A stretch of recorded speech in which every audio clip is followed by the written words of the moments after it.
আসসালামু আলাইকুম এভরিওয়ান, সবাই কেমন আছেন? তো এখানে আমি সামুদ্রিক মাছ রান্না করব, সেই জন্যই রাতের জন্যই রান্না করছি। তো এখানে চুলায় প্যান বসিয়ে দিয়েছি, পেঁয়াজ দিয়ে দিলাম। পেঁয়াজটা একটু কষিয়ে নিব, এরপরে আমি মশলা দিয়ে দিব। তো এখানে টমেটো দিয়ে দিলাম। টমেটো দেওয়ার পরে মশলা দিয়ে দিব। মশলা দিয়ে কিছুক্ষণ কষিয়ে নিব, এরপরে আমি মাছটা দিব। যেহেতু সামুদ্রিক মাছ, এটা নরম মাছ, বেশিক্ষণ হতে সময় লাগে না। তো এখানে আমি মরিচ গুঁড়া দিয়ে দিব আর হলুদের গুঁড়া দিব।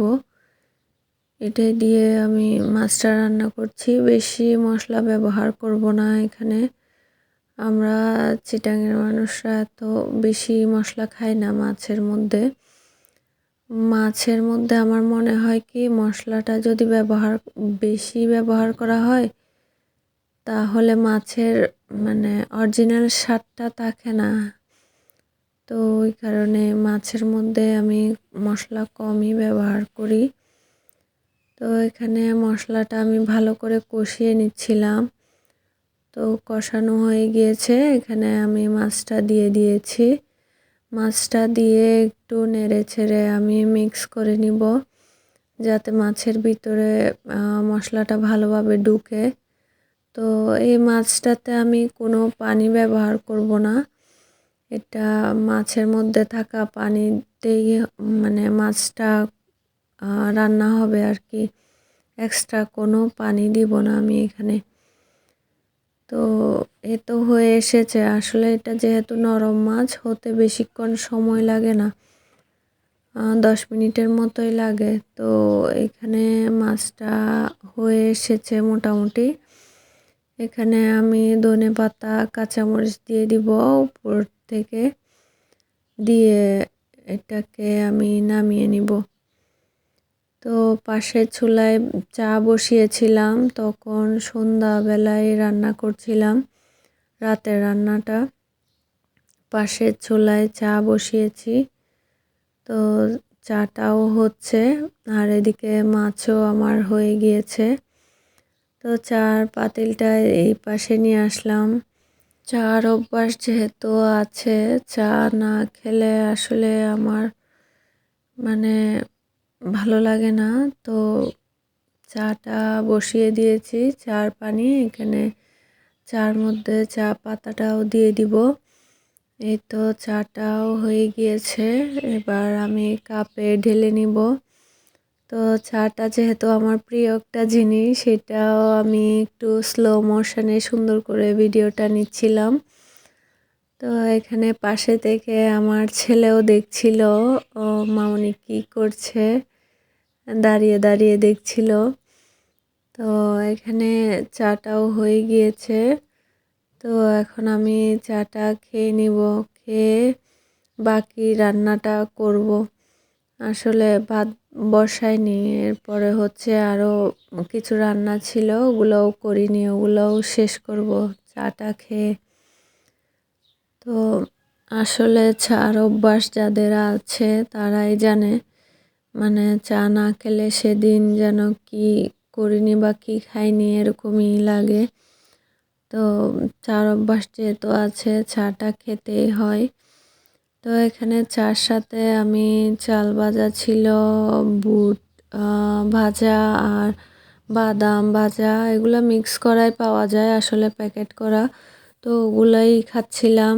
তো এটা হচ্ছে এর পরের দিনেরই একটা ভিডিও। সকালের নাস্তায় রুটি বানাচ্ছিলাম। তো এখানে রুটির গোলাটাও আমি করে নিয়েছি, একটা একটা করে সবগুলা রুটি আমি এখানে বানিয়ে নিচ্ছি। রুটি বানাচ্ছিলাম আর পাশাপাশি মেয়ে স্কুলে যাবে, তো ওকেও রেডি করছিলাম। তো এখানে আমি সবগুলা রুটি বানিয়ে নিব, যেহেতু সকালে একটু তাড়াহুড়াই লেগে যায়, বাচ্চাদের স্কুল আছে, এরপরে সকালের নাস্তা রেডি করা, এগুলো একটু তাড়াহুড়ার মধ্যে দিয়ে যায়। তো রুটি বানাচ্ছিলাম, সাথে ছিল বুটের ডাল দিয়ে মুরগির মাংস দিয়ে রান্না করছিলাম। ওটাও রুটির সাথে খাওয়া হবে, তো সেই কারণেই করছিলাম আর কি।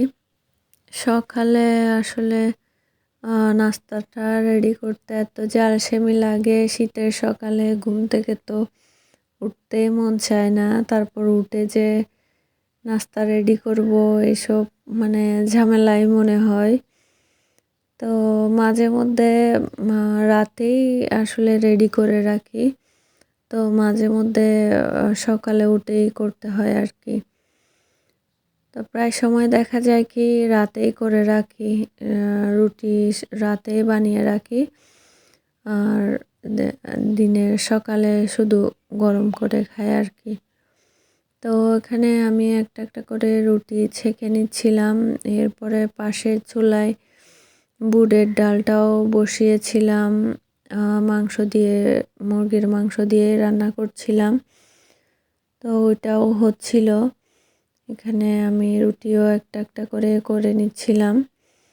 এখানে আমার রুটি সবগুলাই একটা একটা করে সবগুলাই করা হয়ে গিয়েছে। এখন আমি রুটিটা টেবিলে দিয়ে দিব, আর ওদিকে ডালটাও হচ্ছিল, ওইটাও আমি বাগার দিয়ে দিব।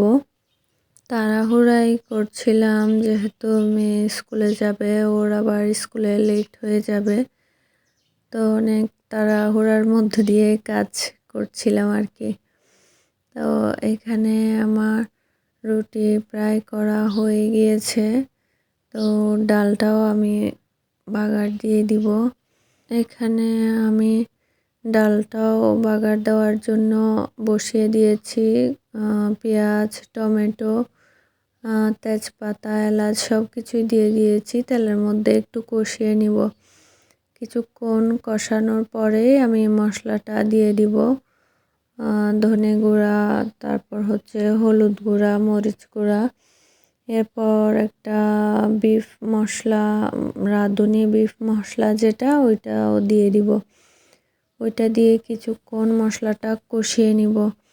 কষানো হয়ে গেলে তারপর ডালটা দিয়ে দিব আর কি। তো আমার এখানে তো তাড়াহুড়াই করে করছিলাম কাজগুলা, এত স্পিডে তো আর করা যায় না। এটা আসলে ভিডিওটা একটু ফাস্ট করে দিয়েছি। তো এভাবে যদি কাজটা করা যেত আসলে, তাহলে তো আর কোনো কথাই ছিল না, তাই না? তো আমার মোটামুটি ডালটা হয়ে গিয়েছে। এরপরে আমি চাটা বসিয়ে দিব। চা বসিয়ে প্রথমে ডিমটা বেজে নিব, এরপরেই চাটা বসিয়ে দিব। তো আমি এখানে আবার ডিম বেজে নিচ্ছিলাম। তো আমার ডিম ভাজাটাও হয়ে গিয়েছে মোটামুটি। এরপরে আমি চাটা বসিয়ে দিব, আর ডালটা টেবিলে দিয়ে আসব। তো এই যে চাও বসিয়ে দিয়েছি। তো এই পর্যন্তই ছিল।